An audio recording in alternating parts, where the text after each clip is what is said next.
Yes बच्चों,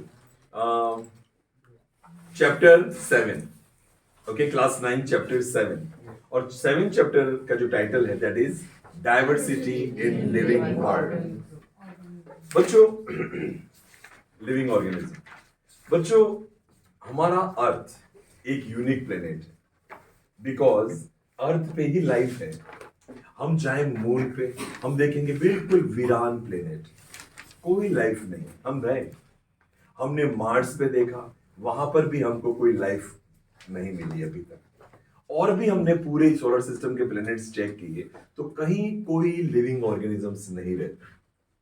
हाँ, कभी कभी हम लोगों को इस तरह के एविडेंसेस मिले हैं, एक्स्ट्रा टेरेस्ट्रियल लिविंग ऑर्गेनिजम्स, जिनको हम बोलते हैं एलियंस, शायद कहीं होंगे, है ना। ये टॉपिक हम सबको बहुत इंटरेस्टिंग लगता है, ये जानने में कि हाँ यार, कहाँ एलियन होंगे, कैसे होंगे, और शायद हमको भी कोई मिल जाए, जिसे कोई मिल गया था जादू, है ना। आपको जादू मिल जाए क्या करोगे जिसमें? तो बच्चों, हमारे मन में एक क्वेश्चन आता है इन मूवीज को देखकर कि बाहर की जो लाइफ होगी वो कैसी होगी, क्या किस तरह से वो लिविंग ऑर्गेनिज्म जीते होंगे, उनका बॉडी स्ट्रक्चर कैसा होगा। बहुत बहुत तरह के क्वेश्चंस हमारे मन में आते हैं। बट बाहर की बात बाद में करें, हम पहले अर्थ की बात करते हैं। हमारी अर्थ पर बहुत ज्यादा वैरायटी की लाइफ है, यही इस चैप्टर में हमारा मेन स्टडी पॉइंट है। हम जितने भी इस अर्थ पे लिविंग ऑर्गेनिज्म है, हर ऑर्गेनिज्म हम पढ़ेंगे। आंट हम पढ़ेंगे, ग्रासहोपर हम पढ़ेंगे, बटरफ्लाई हम पढ़ेंगे, है ना, ऑक्टोपस हम पढ़ेंगे, हम बर्ड्स पढ़ेंगे, हम एम्फीबियंस पढ़ेंगे, हम रेप्टाइल्स पढ़ेंगे। हर लिविंग ऑर्गेनिज्म, कोई ऐसा नहीं होगा, हर प्लांट पढ़ेंगे, हर तरह की ग्रास, हर तरह के प्लांट्स हम इस चैप्टर में पढ़ेंगे। तो ये चैप्टर इतना एक्साइटिंग होने वाला है, यदि आप लोगों को थोड़ा सा हमारी अर्थ को जानने की इच्छा है तो, है ना, तो आप इस अर्थ पर हर लिविंग ऑर्गेनिज्म को पहचान जाएंगे। ये इस चैप्टर की ताकत है। ओके, तो सबसे पहले हम लोगों ने कल जब ये चैप्टर थोड़ा सा डिस्कस किया था, इंट्रोडक्शन, तो उसमें हमने देखा था अर्थ पे लाइफ ऑर्गेनिजम्स कितनी वैरायटी है, क्या डिफरेंट डिफरेंट रेंजेस हैं। तो what are the ranges of life in living organism? Range आप समझते हो, कम से कम ये, हाईएस्ट ये, वो पूरी जो स्पान होता है उसको हम बोलते हैं रेंज, है ना। हमने कहा था कि कल यदि आप किसी शॉप पे जाते हो तो आप कहते हो कि मुझे जूते दिखाओ, तो कहता है किस रेंज के दिखाऊं, है ना। तो हम कहते हैं कि 500 से 1000 के बीच में दिखा दो, तो ये रेंज होगी। तो लिविंग ऑर्गेनिज्म की क्या रेंज है, ये जानने का क्या पर्पज है हमारा? पर्पज ये है कि हम जाने कि लाइफ कितनी वैरायटी की है। क्या सारे ऑर्गेनिज्म एक जैसे हैं? सोचो कि इस अर्थ पे सिर्फ और सिर्फ ह्यूमन बींग्स होते, लाइफ कैसी होती? सोचो इस लिविंग ऑर्गेनिज्म पे सिर्फ और सिर्फ पेड़ ही होते, तो लाइफ कैसी होती? कुछ ज्यादा एक्साइटिंग नहीं होती, है कि नहीं। लेकिन इस अर्थ पर इतनी ज्यादा वैरायटी की लाइफ है, और जब आप थोड़ा हिस्टोरिक टाइम में देखते हो तो इतने जबरदस्त तरीके के ऑर्गेनिज्म पहले थे जो अब एक्सटिंक्ट हो गए। जैसे हम सुनते हैं कभी डायनासोर्स, कभी हम सुनते हैं ड्रैगन, कभी हम सुनते हैं मैमथ। आप लोगों ने ऐसे बहुत सारे नाम सुने होंगे, आपके मूवीज में भी देखे होंगे, है ना। तो ये लिविंग ऑर्गेनिज्म पहले थे, अब नहीं है। तो ये इतनी ज्यादा वैरायटी है कि हमने 3 एग्जांपल्स देखे थे। सबसे पहला साइज का एग्जांपल, छोटे से छोटा लिविंग ऑर्गेनिज्म कितना है, तो हम जानते हैं फ्यू माइक्रोमीटर्स। बैक्टीरिया, प्रोकैरियोटिक जो ऑर्गेनिजम्स होते हैं, उनकी साइज कितनी होती है? Few micrometer. माइक्रोमीटर मींस होता है 10⁻⁻6। 1 mm होता है 1 मिलीमीटर 10⁻³ 1 मिलीमीटर, 1 मिलीमीटर का 1000 पार्ट 1 माइक्रोमीटर होता है, और वो इतना छोटा है तो जो हम अपनी नेकेड आई से देख नहीं सकते। तो इतने छोटे से लगाकर हम, सबसे बड़ा टेरेस्ट्रियल ऑर्गेनिज्म है अफ्रीकन एलिफेंट, जो बहुत बड़ा है, और सबसे बड़ा ऑर्गेनिज्म इस पूरी अर्थ पर है, लिविंग एनिमल जो है वो है ब्लू व्हेल, 20-30 मीटर लंबी। देखा है आप लोगों ने ब्लू व्हेल को? टीवी में देखा होगा आप लोग। तो आपकी जो स्कूल बस आती है उतनी पूरी बड़ी हो सकती है ब्लू व्हेल। और यदि हम प्लांट्स की बात करें तो प्लांट्स कितने बड़े, 100 मीटर्स लंबे। पाइन ट्री आपको बता रखा है इसके अंदर, redwood pine tree of California. तो बच्चों इतने रेंज है साइज की। सेकंड हमने रेंज पढ़ी थी लाइफ स्पान। कुछ ऑर्गेनिजम्स होते हैं जो few minutes, few seconds, few hours में रिप्रोडक्शन करते हैं और डेथ हो जाती है। तो हम देखते हैं कि इतनी छोटी लाइफ स्पान है उनकी। हमारी लाइफ स्पान है 60, 70, 80 ईयर्स, कुछ 100 साल भी जीते है कि नहीं। तो हमारी लाइफ स्पान इतनी है। ऑन द अदर हैंड जो सबसे ज्यादा लाइफ स्पान है, हम देखते हैं टॉर्टोइज, उसकी 300 से 400, 500 साल की एज है। और दूसरी तरफ ट्रीज जिनकी लाइफ स्पान है 1000 ईयर्स, 1000 साल। इतना लंबे टाइम से कोई पेड़ है। तो आप सोचो, क्या आपके घर के आसपास कोई पेड़ है जो आप अपने पेरेंट्स को पूछते हो कि पापा ये कब का होगा, तो दादाजी कहते हैं कि यार मुझे भी नहीं पता, मैं भी जब छोटा तब से है ये। सुना है कभी आप लोगों ने? हाँ, हमारे यहां से आप जाते हैं तो आगे बरगद का पेड़ आता है घाटी दरवाजे के ऊपर। वो कितना पुराना है, बहुत पुराना पेड़ है। तो बरगद जो होता है, बैनियन ट्री, अब जानते हो बहुत एज होती है उनकी, कई 100 साल उनकी एज है। तो ये हमको बताती है कि अर्थ पे सिर्फ लाइफ नहीं है, अर्थ पे बहुत वैरायटी की लाइफ है। कुछ सेकंड्स जीने वाले से लगाकर 1000 ईयर्स तक जीने वाले ऑर्गेनिजम्स। और हम बात करते हैं तीसरी रेंज हमने देखी थी कलर की। किस किस कलर के ऑर्गेनिज्म आपने देखे? व्हाइट, व्हाइट क्या देखा आपने? पिजन। और व्हाइट क्या देखा आपने? Rabbit, peacock white, tiger. Black क्या देखा आपने? ब्लैक पैंथर, बहुत सारे, भैंस, बफेलो, क्रो, है कि नहीं। और कलरफुल क्या देखा आपने? अफ्रीकन पैरेट आपने देखा होगा, बहुत मल्टी कलर। मतलब कितनी वैरायटी है इसमें, आप जितना सोच नहीं सकते हो। मतलब आप जितनी हम पेंटिंग अच्छी नहीं बना सकते, उससे ज्यादा इस नेचर ने, इस हम लिविंग ऑर्गेनिज्म को इतना कलरफुल बनाया है। कई फिशेस, क्या जबरदस्त कलरफुल फिशेस होती है। स्नैक आपने देखे होंगे, एकदम ब्लैक, ब्राउन और फिर ग्रीन। आपने ग्रीन कलर के मेंढक देखे होंगे, अमेज़न फॉरेस्ट कभी आपने देखे हो, डिस्कवरी चैनल पे आपने देखा हो।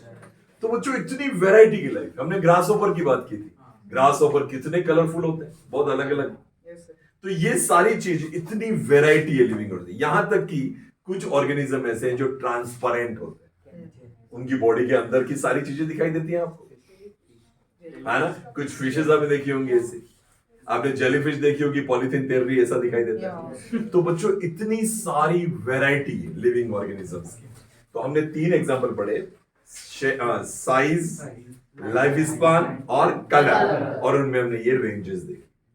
तो ये जो इंट्रोडक्टरी पार्ट था बच्चों इस चैप्टर का, वो आपको इसके लिए तैयार करता है, ये आपको समझाना चाहता है। इसका लर्निंग आउटकम हमारे दिमाग में ये बैठना चाहिए कि इस अर्थ पे सिर्फ लाइफ नहीं है, लाइफ बहुत डाइवर्सिफाइड है, बहुत ज्यादा वैरायटी की लाइफ है। क्लियर? क्या आपको समझ में आ गई? चले हम लोग आगे। ओके, नाउ शौर्य हम आगे बढ़ते हैं। नेक्स्ट टॉपिक है हमारा कि जब हमारे पास इतनी सारी चीजें होती हैं और हमको पढ़ना होता है, हम कैसे पढ़ें? प्रियांशु, इतनी सारी चीजों को हम कैसे पढ़ें? मैं प्रियांशु को पूछूं कि प्रियांशु आपके घर पे कितनी चीजें हैं, आर्टिकल्स क्या क्या हैं आपके घर पे, बताओ। तो आप कहोगे क्या क्या नाम लो। किचन की बात करें तो किचन के अंदर गैस स्टोव है, सिलेंडर है, तवा है, चकला है, बेलन है, बर्तन है, गिलास है, चम्मच है, कुकर है, कढ़ाई है ना। तो ये तो सिर्फ अभी किचन की ही बात है।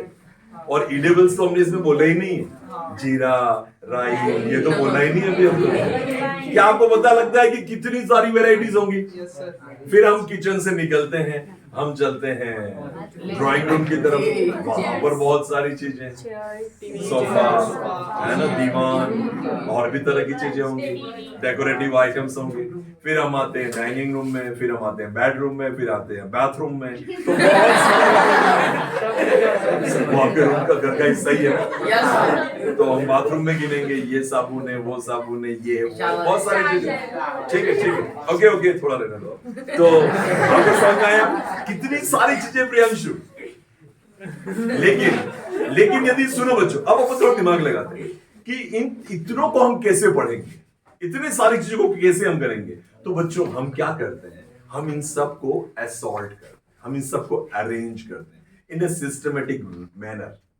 हम हमारे घर पे जब दिवाली होती है तो हमारे घर पे सफाई चलती है, हम सारे घर का सामान बाहर निकालते हैं, वैसे 1 बाय 1 कमरा करके निकालते हैं, एक रूम का निकालते हैं। तो एक बार में हम सारा सामान बाहर निकाल देते हैं।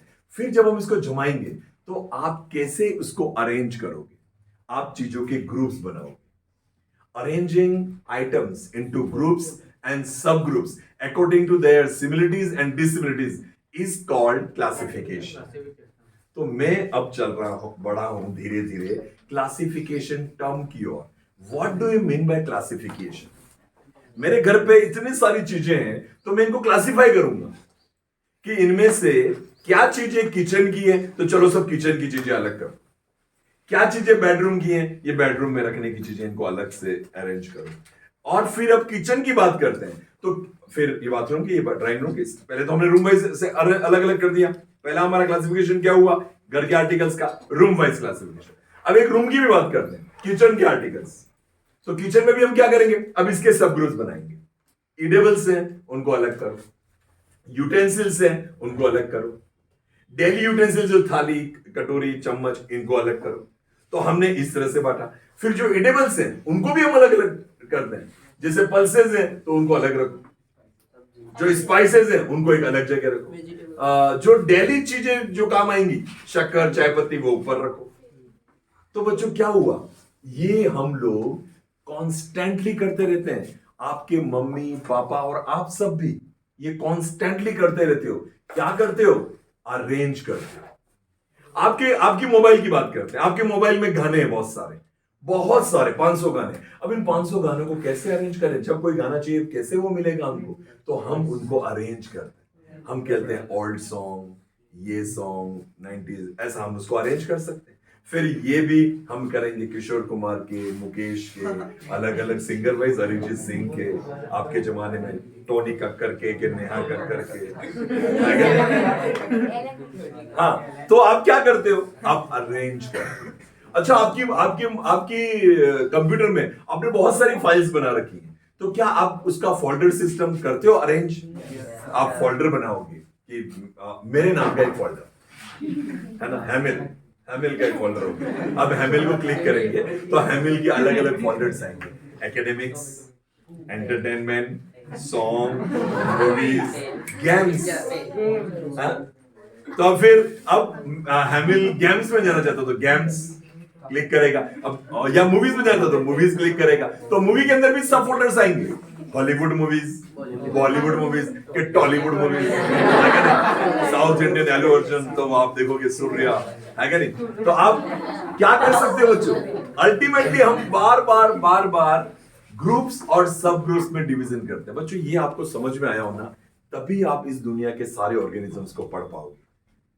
मैं यदि दुनिया के सारे ऑर्गेनिजम्स को यहाँ पढ़ने जाऊं और एक दिन में एक स्पीसीज पढ़ाऊं तो मेरी लाइफ इनसफिशिएंट है कि मैं रोज एक स्पीसीज आपको पढ़ाऊं, तब भी मैं आपको मेरी पूरी जिंदगी में सारी स्पीसीज नहीं पढ़ा सकता। इतनी लाख स्पीसीज है, मतलब कबूतर एक, तोता एक, बिल्ली एक, तो वो इतनी लाख है कि मैं आपको पूरी लाइफ में नहीं बता सकता। तो अब हमने क्या तरीका किया, हमने क्लासिफिकेशन किया, सारे लिविंग ऑर्गेनिज्म को एक तरफ रख दिया। अब हमने इसको क्लासिफिकेशन करेंगे, हम इनको अरेंज करेंगे। तो क्या आपको क्लासिफिकेशन का कंसेप्ट समझ में आया? What do mean by classification? Arranging different organisms. हम यहाँ क्लासिफिकेशन ऑफ ऑर्गेनिज्म पढ़ रहे हैं, क्लासिफिकेशन ऑफ सॉन्ग्स पढ़ सकते हैं, क्लासिफिकेशन ऑफ आइटम्स पढ़ सकते हैं, जो भी चीजें। तो क्लासिफिकेशन, तनिष्क घर के आइटम बता हाँ तो सुनो, क्लासिफिकेशन ऑफ ऑर्गेनिजम्स। तो क्लासिफिकेशन ऑफ ऑर्गेनिजम्स तो में हम बोलेंगे arranging different organisms into groups and sub groups according to their similarities and dissimilarities is called classification. हमने इतना सारा क्या बोला, क्या कर रहे हैं हम ऑर्गेनिजम्स को ग्रुप्स में, और उस ग्रुप के अंदर भी और ग्रुप है उनको बोलते हैं सब ग्रुप्स, उसके अंदर और ग्रुप उसके सब ग्रुप्स। तो arranging organisms into groups and sub groups according to their similarities and dissimilarities. सारे किचन की चीजें एक में रखी थी, ये उनकी सिमिलरिटी ये किचन में काम आते हैं, पर किचन में भी उसकी डिसिमिलरिटी आई कि ये खाने के काम आते हैं, ये पकाने के यूटेंसिल, तो ये डिसिमिलरिटी नहीं। खाने के जो आइटम्स है उसमें भी डिसिमिलरिटीज हैं कि ये पल्सेस हैं, ये स्पाइसेस हैं। क्या मेरी बात समझ रहे हैं आप लोग? तो arranging different organisms into groups और सब groups according to their similarities and dissimilarities is called classification. Is it clear? Classification आपके दिमाग में बैठ जाना चाहिए। और ये एक बहुत साइंटिफिक लड़का, कोई साइंटिफिक एप्टीट्यूड जिसका है वो हर बार क्लासिफिकेशन करता है। मैं आऊंगा आपके घर पे, नहीं तो आपकी बुक शेल्फ है, आपकी शेल्फ में आपने सारी चीजें क्लासिफिकेशन के हिसाब से रखी हुई। ये आपकी पढ़ने की टेक्स्ट बुक, यहाँ पर आपकी HW कॉपीज, यहाँ पर आपकी डिक्शनरी या दूसरी चीजें, यहाँ पर आपके रेफरेंस बुक्स, यहाँ पर आपकी और नॉवेल वगैरह जो आपको तो हम लोग उसको क्लासिफाई करते हैं ना क्लासिफाई। क्या आप लोग सिस्टमेटिकली क्लासिफाई करते हैं कि नहीं करते? नहीं करते तो अब और अच्छे से करें। अपने मोबाइल में, अपने गैलरी में आपकी पिक्स हैं, आप क्लासिफाई करें। अलग अलग ओकेजन के आप फोल्डर बना सकते हैं। तो उसको आपको फटाक से आप ढूंढना चाहते हैं ना कि यार 2016 के दिवाली के फोटो चाहिए मुझे, आप ढूंढ सकते हैं, अदरवाइज आपको ढूंढना मुश्किल हो जाएगा उसमें। तो एक अच्छा स्टूडेंट या एक अच्छा मैनेजर हर चीज को व्यवस्थित रूप से क्लासिफाई करता है। अब चाहिए किसी दवाई की दुकान पर और उसको कुछ ये तो तुरंत वहां जाएगा दवाई की दुकान की, ये चीज यहां पड़ेगी। कब ढूंढ पाएगा? जब उसने क्लासिफिकेशन से उसने दवाइयां जमाई हैं, उसको पता है कि कहां पर कौन सी दवाई है। तो आप किसी बड़ी दुकान पे जाते हैं तो वहां पर बहुत सारी चीजें यूं बिखरी हुई नहीं रहती कि आप किसी बर्तन की मांगे कि मेरे को एक लोटा देना, तो ढूंढेगा ये गिलास पड़े हैं, लोटा कहां पड़ा है, ऐसे करेगा क्या? वो सब व्यवस्थित रखेगा तो सीधा जाएगा, उसको पता है कि इस रैक में यहां पर ये चीज पड़ी। Is that clear? तो अब हम बात करेंगे second topic, what are the advantages of classification. यदि आप चीजों को क्लासिफाई करते हो तो क्या फायदा है उसका? Classification gives a whole glance of living organism at a glimpse of living organism at a glance। क्या मेरी बात समझे आप लोग? आप किसी कॉलोनी में गए तो आप कॉलोनी में जैसे एंटर करते हैं तो वहां पर पूरा उसका ब्लॉक सिस्टम दे रखा होता है कि यहाँ ब्लॉक ए है, यहाँ ब्लॉक बी है, अलग अलग क्वार्टर्स हैं। बहुत बड़ी आप कॉलोनी में जाएंगे तो उसके बकायदा सारा आपको दिया होगा वहां पूरा डिजाइन। ये होता है आपके गए ऐसे जगह? कहां पर? लेक गार्डन में। Very good. और भी साइंस सिटी है ना। आप कहीं भी ऐसी जगह जाएंगे तो आप वहां पर इतना बड़ा है कि आप घूम जाएंगे तो आप इजीली किसी चीज को देख पाए। तो आप किसी स्कूल में जाते हैं तो आप स्कूल में देखना चाहते हैं कि वहां कौन कौन से रूम्स हैं, किस रूम में कहां कौन सी क्लास बैठी है, तो उनका सिटिंग अरेंजमेंट प्लान वहां लगा होना चाहिए, तो इजी हो जाएगा हर किसी को क्लास ढूंढने में। वरना ढूंढा 6th क्लास का बैठी वहां पे, 5th में बैठी वहां ऊपर, तो आपको दिक्कत हो जाती है, पता ही नहीं चलता है क्या नहीं? तो क्या होना चाहिए? एक व्यवस्थित रूप से। तो ये क्या है? ये क्लासिफिकेशन। क्लासिफिकेशन जब हम ऑर्गेनिजम्स का करते हैं तो इस अर्थ पर आने वाले, आज तक आए और चले भी गए, एक्सटेंड भी हो गए हो, उन सब लिविंग ऑर्गेनिज्म की हमको एक झलक मिल जाती है, एक नजर में। आप लोगों ने पढ़ा होगा स्कूल एट अ ग्लांस, सुना है कभी आपने ऐसा? एट अ ग्लांस, एक झलक में। तो आप पूरी स्कूल का ये मेन ब्लॉक, ये ब्लॉक, ये ब्लॉक, यहाँ पर इतने टीचर्स, सब उसके अंदर होता है। तो बच्चों, क्लासिफिकेशन करने का एडवांटेज ये है कि पहला, हम पूरे लिविंग ऑर्गेनिज्म को एक ही झलक में देख सकते हैं। It makes the study of living organism easier. It is almost impossible to study each and every species without classification. मैं आपको कहूं कि बैठो और आपके घर के कितने आर्टिकल के नाम लिखो आप, तो बहुत मुश्किल हो जाएगा। आप जब तक नहीं लिख पाओगे, जब तक कि आप व्यवस्थित रूप से नहीं सोचोगे कि यार मैं किचन में क्या है, ये क्या है, तभी आप उसके लिख पाओगे। समझ रहे हो ना? तो क्लासिफिकेशन से हमको पूरे लिविंग ऑर्गेनिज्म की एक ग्लिम्स मिलती है। क्लासिफिकेशन से ऑर्गेनिजम्स की स्टडी इजी हो जाती है। क्लासिफिकेशन से बच्चों हम अलग अलग ऑर्गेनिज्म को कंपेयर कर सकते हैं कि यार ये और ये हैं तो एक ही ग्रुप के, लेकिन इनमें ये डिफरेंस भी है। क्या मेरी बात समझ रहे हो आप? मैं जैसे आपको कहूंगा कि कढ़ाई कहां रखोगे किचन में, जीरा कहां रखोगे किचन में, तो आप कहोगे दोनों किचन आर्टिकल है, मतलब कुछ तो सेम है उसमें, लेकिन फिर भी डिफरेंस भी है। तो जब हम दो ऑर्गेनिज्म को स्टडी करते हैं, जैसे हमने पढ़ा कुत्ता, हमने पढ़ा बिल्ली, तो क्या सिमिलरिटीज है इनमें, तो हम देखेंगे ये दोनों मैमेलिया के मेंबर है, लेकिन उनमें कुछ डिसिमिलरिटीज भी हैं जो अलग अलग ग्रुप में है। क्या मेरी बात समझ रहे हैं आप लोग? तो क्लासिफिकेशन करना बहुत इंपॉर्टेंट है। This is the second teaching point of this chapter. अभी तक हमने दो बातें पढ़ी। पहला पार्ट हमने पढ़ा, पहला इस चैप्टर का पार्ट था इंट्रोडक्शन। वो इंट्रोडक्शन था कि इस अर्थ पर लाइफ सिर्फ लाइफ नहीं है, बहुत डाइवर्सिफाइड लाइफ है, बहुत वैरायटी की लाइफ है। तो उसके हमने कुछ एग्जांपल्स देखे, shape, size, life span, colour, ये एग्जांपल्स देखे। फिर हमने देखा कि यार इतनी सारी वैरायटी की लाइफ को हम स्टडी कैसे करेंगे, तो सेकंड हमारा टॉपिक आता है classification. Arranging organisms into different groups and sub groups according to their similarities or dissimilarities is called classification. That's classification. And what is the importance of classification? तो मैंने आपको बताया, it makes the study of organism easier. By classification we can compare to different organisms. What are the similarities? What are the dissimilarities? Classification provides us a glimpse of all living organisms at a glance. Classification से नई नई तरह की branches develop हुई हैं बच्चों। Biogeography, biology और geography का रिलेशनशिप, कि ये बंदर किस एरिया में मिलते हैं, किस ज्योग्राफिकल कंडीशन में मिलते हैं, तो ये इसमें मिलते हैं। तो ज्योग्राफी भी आ गई उसमें और बायोलॉजी भी आ गई। तो इस तरह की नई नई हमने ब्रांचेस लाइफ की पढ़ी है। तो ये है क्लासिफिकेशन। बच्चों, the branch of science in which we study about classification is called taxonomy. क्या बोलते हैं हम? Taxonomy. Taxonomy is the branch of science in which we study about classification. Classification के principle, classification कैसे हो, इसकी सारी स्टडी जो हम करते हैं उसको क्या कहते हैं? टैक्सोनॉमी।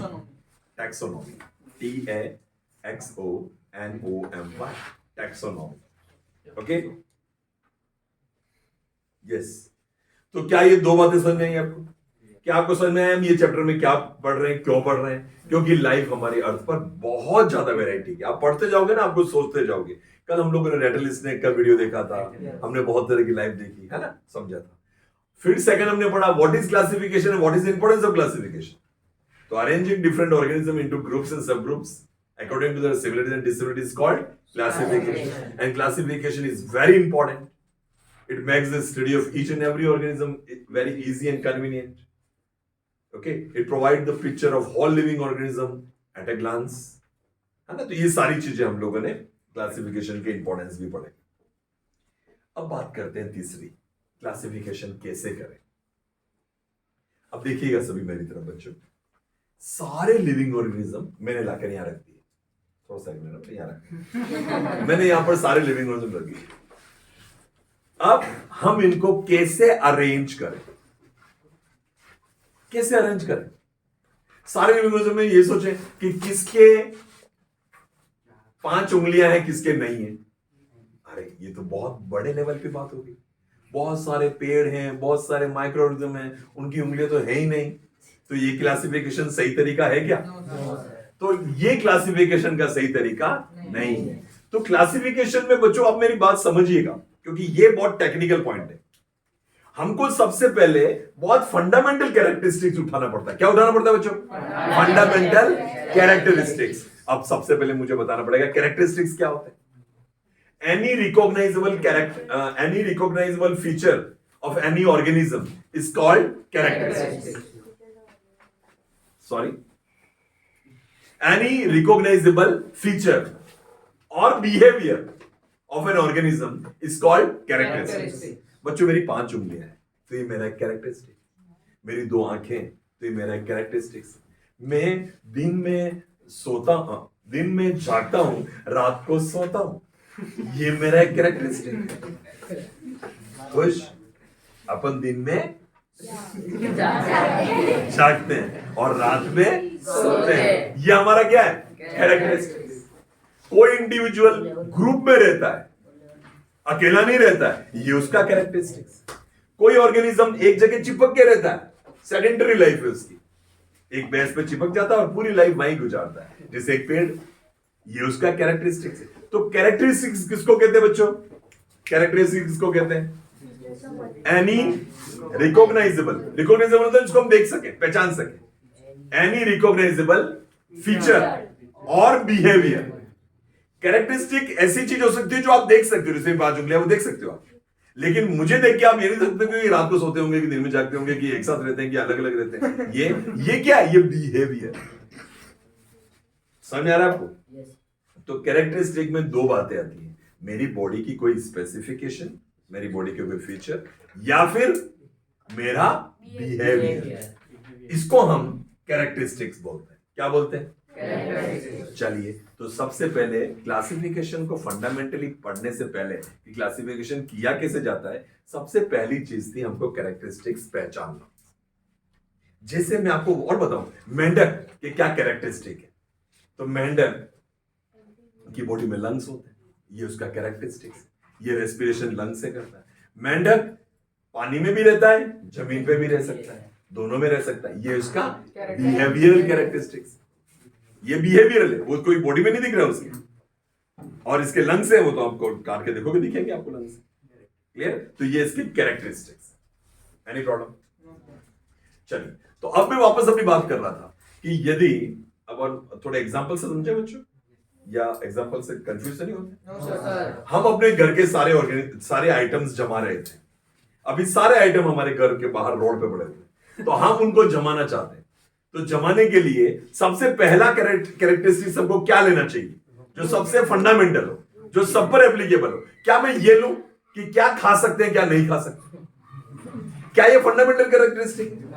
अब क्या खा सकते हैं, क्या नहीं खा सकते हैं? अब खाने वाले ये चीजें हो सकती है, नहीं खाने वाला साबुन भी है, तेल भी है, और चीजें भी हैं। तो क्या सारी की सारी नहीं खाने वाले, इस कैरेक्टरिस्टिक का कुछ फायदा हुआ क्या? नहीं। ये पहले नंबर पे नहीं आना चाहिए, ये कहीं और आ सकता है बाद में, है क्या नहीं? तो पहले नंबर पे क्या कैरेक्टरिस्टिक हम रखें? वेरी गुड, ये आपने बिल्कुल सही, सब यही कह रहे हो आप, है ना? तो सबसे पहला कैरेक्टरिस्टिक क्या होना चाहिए थी का, कि ये जो पर्टिकुलर आइटम है उसको हम घर में किस रूम में रखेंगे। ओके, तो अब हम छाट सकते हैं कि चलो ये सब, ये हम किचन में रखेंगे, ये स्टोर में रखेंगे, ये हम बाथरूम में रखेंगे। तो ये हमारा पहला तरीका। अब बाथरूम में वो कैरेक्टरिस्टिक काम करनी कि कौन सा खाते हैं, कौन सा नहीं खाते हैं। बाथरूम में क्या खाते हैं? ओके आयुष, तो ये तो कोई बात ही नहीं है यहाँ बाथरूम। हाँ, किचन में जो हम रखेंगे उसमें हम 2 पार्ट करेंगे। तो ये जो पहला था क्वेश्चन कि क्या एडिबल है, क्या एडिबल नहीं है, ये फंडामेंटल कैरेक्टरिस्टिक्स है। तो क्या आपको पता चला फंडामेंटल कैरेक्टरिस्टिक्स किसको कहते हैं? जो सबसे पहला, सबसे बेसिक, बड़े बड़े डिवीजन करेगा उसको फंडामेंटल कैरेक्टरिस्टिक्स कहते हैं। क्या मैं एग्जांपल देके कुछ समझाने में कामयाब हुआ? यस। हमारे घर के सारे आइटम्स को इस आधार पर बांटना कि क्या खा सकते हैं, क्या नहीं खा सकते हैं, ये फंडामेंटल कैरेक्टरिस्टिक्स नहीं। किस रूम में रखेंगे, ये फंडामेंटल कैरेक्टरिस्टिक है। फिर रूम के बाद सेकंड क्वेश्चन आएगा, फिर उसके बाद थर्ड क्वेश्चन आएगा, फिर फोर्थ क्वेश्चन आएगा, और हम और छोटे और छोटे और छोटे पार्ट करते जाएंगे।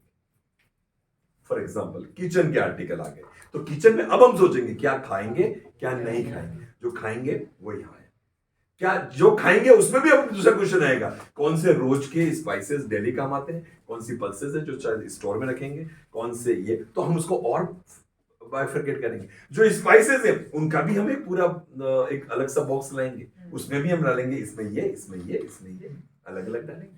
तो बच्चों देखो हम कितना क्लासिफिकेशन हमारे डेली लाइफ में करते हैं। आपका घर पूरा क्लासिफिकेशन से ही बना हुआ है, पूरा भरा हुआ है ना। तो ये जो क्लासिफिकेशन है, ये जब हम लिविंग ऑर्गेनिज्म का करेंगे, तो अब बताइए लिविंग ऑर्गेनिज्म का जो क्लासिफिकेशन करते हैं तो क्या फंडामेंटल कैरेक्टरिस्टिक्स होगा? सबसे बेसिक, सबसे पहला कैरेक्टरिस्टिक्स क्या होना चाहिए जो सारे लिविंग ऑर्गेनिज्म को बड़े बड़े दो पार्ट में डिवाइड कर ले, फिर हम और बड़ा, फिर और। बच्चों ये कुछ कुछ ऐसा भी है जैसे नींव रखते हैं। क्या रखते हैं? नींव। आया है नींव? दो नींव आए। तो नींव कैसे रखते हैं? उठा के रख दो, ऐसे नींव नहीं रखते हैं, खड्डा खोदते हैं। नींव का मतलब यहां पर है फाउंडेशन। आपने कभी फाउंडेशन रखती हुई देखी कहीं किसी घर की? फाउंडेशन। मकान बनता है तो नींव रखते हैं। मकान जब बनता है, दीवार खड़ी करते हैं तो पहले खड्डा खोदते हैं, खोदते खोदते जाते हैं जब तक कि नीचे पत्थर नहीं आ जाता, कि हार्ड बेस आ जाता है। फिर वहां पर हम क्या करते हैं? सबसे पहले छोटे छोटे पत्थर रखेंगे? नो, सबसे पहले बड़े बड़े। अब हम मिस्त्री की भूमिका में, we are in the role of mason बोलते हैं। ओके, तो हम क्या करेंगे? अब हम खड़े हैं, चलो मजदूर करेंगे। वो बहुत बड़ा बड़ा पत्थर लाया, फिर वो रखेंगे, फिर वो थोड़ा सीमेंट लेगा, वो ये मारेगा, फिर वो एक बड़ा पत्थर और लाया, इधर रख दिया, दो बड़े। ये फाउंडेशन स्टोन है, ये बेसिक फंडामेंटल कैरेक्टरिस्टिक। अब दोनों पत्थरों के बीच में क्या सेट होगा, इसके हिसाब से वो दूसरा पत्थर ढूंढेगा, उसके अंदर सेट करेगा, फिर तीसरा रखेगा। ऐसा रखेगा कि वो हिले डुले नहीं हो, अच्छे से सेटल हो जाए। रखेगा ना बेटा? बस क्लासिफिकेशन में भी कुछ ऐसे ही क्वेश्चंस की सीरीज होती है। कुछ क्वेश्चंस हम अपने आप से पूछते हैं। ये सारे लिविंग ऑर्गेनिज्म है, इनको सबसे पहला फंडामेंटल कैरेक्टरिस्टिक्स क्या होना चाहिए? मैं बताऊं या आप बताएंगे? Places where they live. Very good. Places where they live, Aristotle ने ऐसे किया था। तो उसमें हम बताएंगे, चलो लिविंग ऑर्गेनिज्म, एक्वेटिक जो पानी में रहते हैं, टेरेस्ट्रियल जो जमीन पे रहते हैं, एरियल जो हवा में उड़े। क्या ये सही है? अब हम देखेंगे हवा में उड़ते हैं वो बटरफ्लाई है, हवा में उड़ते हैं वो ईगल भी है, और हवा में उड़ते हैं वो बर्ड्स भी, बैट्स भी हैं, बैट चमगादड़। और देखोगे इन सब में बहुत बड़ा अंतर है। बटरफ्लाई बिल्कुल अलग है, मधुमक्खी भी इसी में आ जाएगी, हवा में उड़ने वाली मक्खी, हनी भी, मॉस्किटोज कहाँ आएंगे? हवा में, पानी में, हवा में। बच्चों ये जो तरीका है, दिस इज नॉट फंडामेंटल। क्यों? क्योंकि एक ही ग्रुप में ऐसे ऐसे ऑर्गेनिज्म आ रहे हैं जिनमें बहुत बड़ा अंतर है। This is not fundamental characteristics. तो फंडामेंटल कैरेक्टरिस्टिक्स क्या होगा मैं आपको बताता हूं, सुनिएगा। सबसे पहला कैरेक्टरिस्टिक्स हम फंडामेंटल लेते हैं, सेल टाइप। सेल कौन से टाइप की है? अब बताओ, सबसे पहले हर ऑर्गेनिज्म सेल से बना होगा। चलो सेल से शुरू करते हैं ना। सेल कौन से टाइप की है? अब सेल आप जानते हो दो टाइप की होती है, eukaryotic, prokaryotic. The cell in which well-defined nucleus is not found, absent, nuclear material is scattered in the cytoplasm is called prokaryotic. तो हमने यहां पर दो आंसर आ गए, प्रोकैरियोटिक और सेकंड यूकैरियोटिक। क्लियर? ओके, चलो अब दूसरा कैरेक्टरिस्टिक्स हम क्या लें? सेकंड हमने क्या लिए? तो हम सेकंड लेते हैं बच्चों कि सेल का number, cell number. Very good. क्या होगा? यूनिसेल्युलर और multi. Uni means single cell है, और मल्टी मीन्स बहुत सारी सेल्स। ये भी अगर हमने सेकंड कैरेक्टरिस्टिक्स लिया, ठीक है। फिर हम लेंगे थर्ड हम लेंगे कि सेल वॉल, हम डिफरेंस करना चाहते हैं प्लांट्स और एनिमल्स का। तो सेल वॉल है या नहीं, this is a fundamental characteristic. इससे बहुत बड़ा डिवीजन हो जाएगा। सारे ऑर्गेनिज्म जिसमें सेल है, सेल वॉल है, वो हो जाएंगी प्लांट्स, और सारे ऑर्गेनिज्म जिसमें सेल वॉल नहीं है। आपको पता है ना सेल वॉल क्या होती है? Yes, sir. सेल के चारों ओर एक मेम्ब्रेन होती है, एक तो होती है सेल मेम्ब्रेन, एक होती है सेल वॉल। सेल मेम्ब्रेन सभी में होती है और सेल वॉल सिर्फ और सिर्फ प्लांट्स में। पता है ना सबको? तो हमने ये तीसरा क्वेश्चन ले लिया। फिर हम लेते हैं चौथा question. Very good. Mode of nutrition. क्या आप जानते हो मोड क्या होता है? किस टाइप का तरीका है ना। जैसे कि मुझे याद आ गया तरीके से फीस जमा कराओ है नहीं। अब फीस का तरीका क्या हो सकता है? कैश जमा करा सकते हैं, और दूसरा गूगल पे नंबर, और आपको तो क्यूआर कोड भी लगा के घूमू यहाँ पे क्यूआर कोड छपा दो टी शर्ट पे मेरे। आप आते सर 1 महीने में फीस देनी है तो हाँ देनी है।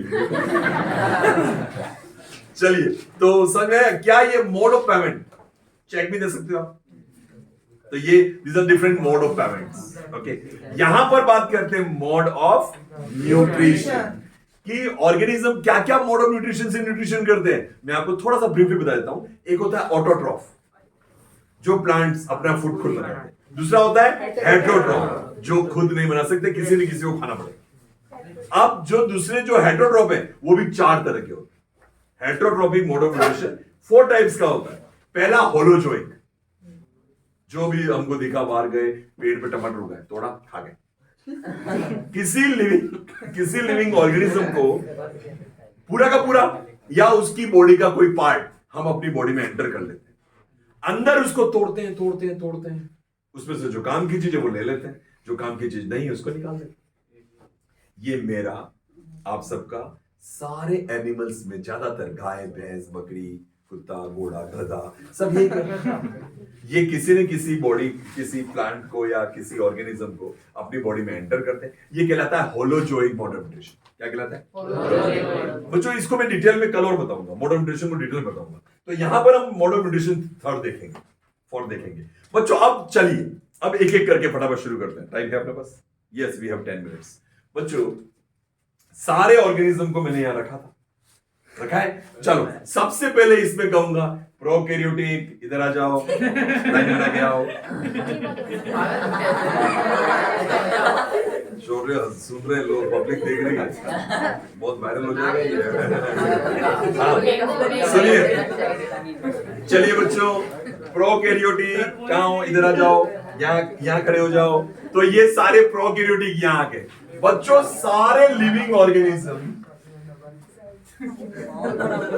वहां तक ऊपर दिख नहीं रहा होगा, नहीं उसमें दिख रहा है? ओके, सुनिए, लिविंग वर्ल्ड में सबसे पहला क्वेश्चन, प्रोकैरियोटिक कौन है? इधर आइए। प्रोकैरियोटिक जो भी आगे ना, हमने इसका एक ग्रुप का नाम दे दिया, that is Monera. Oh my God, जैसे आप सबने सुना हुआ है, मोनेरा एक किंगडम बन गया, मोनेरा किंगडम। किसके? पहला क्वेश्चन क्या था? Cell type. मोनेरा कौन है? सारे प्रोकैरियोटिक। आगे मोनेरा सारे इधर। चलो मोनेरा यहाँ खड़े हो जाओ, ध्यान रखने। अब जो बच्चे वो किस कौन है बच्चों? सारे के सारे यूकैरियोटिक। सारे के सारे कौन बचे? प्रोकैरियोटिक। इधर आगे तो कौन बचे? चलो यूकैरियोटिक से दूसरा क्वेश्चन कहेंगे बच्चों। यूकैरियोटिक जो यूनिसेल्युलर है वो इधर आ जाइए दीदी के पास। तो हिनिक्षा दीदी के पास चले जाइए इधर से। तो कौन चले गए बच्चों? ये यूकैरियोटिक पर कौन से? Eukaryotic unicellular. तो अब सेकंड हमारे पास ग्रुप आ गया, यहां से जो बच्चे थे उसमें हमने तोड़ दिया तो बना प्रोटिस्टा।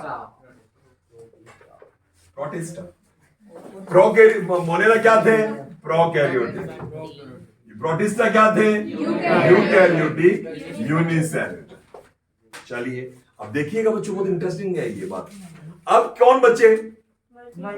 Eukaryotic multicellular. वापस से शुरू करते हैं। सारे ऑर्गेनिज्म थे प्रोकैरियोटिक, इधर आ गए, इनका नाम बना दिया मोनेरा। एक क्लास, इनकी क्लास टीचर नहीं है, ये मोनेरा। दूसरा कौन है?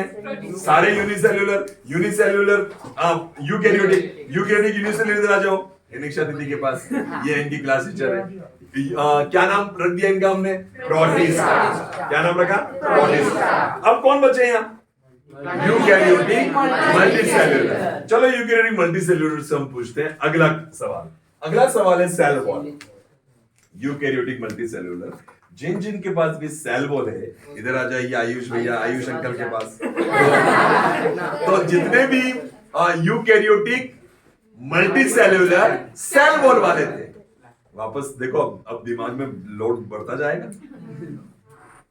Prokaryotic, eukaryotic unicellular, eukaryotic multicellular with cell wall. आज इधर आ जाओ, तो यहाँ पर अंकल के पास कौन कौन आ गए? कौन आ गए बच्चों? अरे नहीं, चलो थोड़ा सा चेंज करते हैं, ऐसे नहीं करेंगे। हाँ, जो यहाँ पर थे, क्योंकि विद सेल वॉल में कुछ और भी आ जाएंगे इनके साथ, तो वो दो ग्रुप इकट्ठे हो जाएंगे, ऐसे नहीं चलेगा। तो हमने यहाँ पर जो कौन बचे थे? Eukaryotic multicellular. तो हम कहेंगे यूकैरियोटिक मल्टीसेल्यूलर में जिसके पास सेल वॉल नहीं है, वो इधर अंकल के पास आइए। तो इसको हम बोलते हैं एनीमेलिया। एनीमेलिया कौन है? एनीमेलिया के कैरेक्टरिस्टिक्स क्या है? आपको पूछेंगे what are the three characteristics of Animalia, kingdom Animalia. तो पहला eukaryotic multicellular without cell wall, ठीक है? Without cell wall. ओके, ये आगे एनीमेलिया। वापस हमको थोड़ा सा देखें। Prokaryotic Monera, eukaryotic unicellular Protista, eukaryotic multicellular without cell और एनीमेलिया। अब यहाँ कौन बचे? Eukaryotic multicellular with cell wall. अब इनमें से कहेंगे जिन जो फोटोसिंथेसिस करते हैं, ऑटोट्रोपिक है, वो खड़े हो जाइए इधर से, वहां लास्ट में उधर युवराज के पास जाइए नहीं। तो यहां से कौन कौन जाएंगे? वो पूरा ग्रुप कौन जाएगा? प्लांटी। अब लास्ट में यहां बच गए eukaryotic multicellular with cell wall do not able to perform photosynthesis. इसको हम बोलेंगे फंजाई। तो बच्चों एनीमेलिया हुआ, एनीमेलिया के बाद प्लांटी, और प्लांटी के बाद फंजाई। बच्चों यदि इनके कैरेक्टरिस्टिक्स सबके वापस बोलूं, एक बार रिपीट करता हूं, फिर मैं एक तरीके से और बताऊंगा आपको। तो living organisms can be divided into 5 groups. Wow, हमने कुछ नया डेवलप कर दिया है ना। Living organisms can be classified into 5 groups. First, the group in which all prokaryotic organisms are present. Okay, the group of prokaryotic organisms is called Monera. Eukaryotic unicellular Protista. Eukaryotic multicellular without cell wall Animalia. Eukaryotic multicellular with cell wall able to perform photosynthesis Plantae. Eukaryotic multicellular with cell wall do not able to perform photosynthesis Fungi. देखा, मजा आया कि नहीं आया? Yes, मजा आना चाहिए पढ़ाई में। आया ना सबको? चलो अब मैं इसको किसी और तरीके से समझाता हूँ। देखो, लिविंग ऑर्गेनिजम्स को हमको डिवाइड करना है तो दो बातें हो सकती है, या तो वो प्रोकैरियोटिक है या यूकैरियोटिक। प्रोकैरियोटिक है तो यूनिसेल्यूलर, यूकैरियोटिक है तो दो बातें हो सकती कि यूनिसेल्यूलर है या मल्टीसेल्यूलर। यूनिसेल्यूलर है तो प्रोटिस्टा, मल्टीसेल्यूलर है तो दो बातें हो सकती कि या तो सेल वॉल है या सेल वॉल नहीं है। सेल वॉल नहीं है तो एनीमेलिया है, तो दो बातें हो सकती है, या तो फोटोसिंथेसिस करता है या नहीं करता। करता है तो प्लांटी, नहीं करता है तो फंजाई। क्या ये तरीका समझ में आया? कोई है जो यहाँ पर आके बता सकता है मेरे तरीके से? ये आपको बोलना है, अभी बताऊंगा मैं, इसी वीडियो में हम करेंगे। What is that? How do we classify organisms into groups? बोलना क्या, मैं आपको बताता हूं। Living organisms divided into 2 groups. Prokaryotic are Monera and eukaryotic then there are 2 groups, है ना? हिंदी में बोले हम लोग 2 सब ग्रुप्स। लिविंग ऑर्गेनिजम्स को हम दो बातें हो सकते हैं, लिविंग ऑर्गेनिज्म में दो बातें हो सकती हैं, ऐसे बोलेंगे आप लोग। लिविंग ऑर्गेनिज्म में दो बातें हो सकती हैं, या तो प्रोकैरियोटिक है या यूकैरियोटिक। प्रोकैरियोटिक है तो मोनेरा, यूकैरियोटिक है तो दो बातें हो सकती हैं, यूनिसेल्युलर है या मल्टीसेल्युलर? यूनिसेल्युलर है तो प्रोटिस्टा, मल्टीसेल्युलर है तो दो हो सकती है। सेल वॉल है या नहीं है तो एनिमिलिया है तो दो बातें हो सकती है। एबल टू परफॉर्म फोटोसिंथेसिस और do not able to perform photosynthesis करता है तो प्लांटिंग नहीं करता है। Yes, welcome. कौन आएगा? चलो एक जना कोई कोशिश करो, फिर इसको अपन पब्लिश करेंगे, वायरल करेंगे Facebook. Is there anyone? Facebook से डर के या अपने आप से कि बोल पाएंगे नहीं बोल पाएंगे? हाँ चलो कोई बात नहीं। क्या पर आपको समझ में आया ये पूरी बात? Yes sir. सेल टाइप, ये फंडामेंटल क्वेश्चंस है बच्चों। ये 5 किंगडम में इस दुनिया के सारे ऑर्गेनिजम्स आ गए। That is the power of classification. इसलिए मैं आपको ये पूरा समझाना चाहता था कि क्लासिफिकेशन करने से अब इनकी क्लासिफिकेशन के अंदर वो और डिटेल में जाएंगे। मोनेरा के सब पार्ट्स, प्रोटिस्टा में क्या आ सकते हैं, इसमें क्या आ सकते हैं, और डिटेल में जाएंगे। पर हमने पूरे लिविंग वर्ल्ड को 5 किंगडम में डिवाइड किया। बच्चों आप छोटी क्लासेस में पढ़ते आ रहे थे कि लिविंग ऑर्गेनिज्म 2 तरह के होते हैं, प्लांट्स और एनिमल्स, बस। Yes sir. इससे ज्यादा आप नहीं पढ़ रहे। अब आपको पता चला कि लिविंग ऑर्गेनिज्म को हम 5 पार्ट्स में डिवाइड कर सकते हैं, ज्यादा कन्वीनियंट रूप से पढ़ने के लिए। प्रोकैरियोटिक, यूकैरियोटिक, सेल टाइप, फिर सेल नंबर, फिर सेल वॉल और फिर मोड ऑफ न्यूट्रिशन। ये एक तरीका है जिससे हम इसको डिवाइड करते हैं। अब मुझे एक बच्चा कोई ना कोई चाहिएगा जो ये मुझे सुनाए, ठीक है? मैं आपको 2 मिनट का टाइम दो। क्लियर? चलिए, तो कौन आएगा? यतिक आएगी? यस। अरे और जानवी, आप में से चांदनी।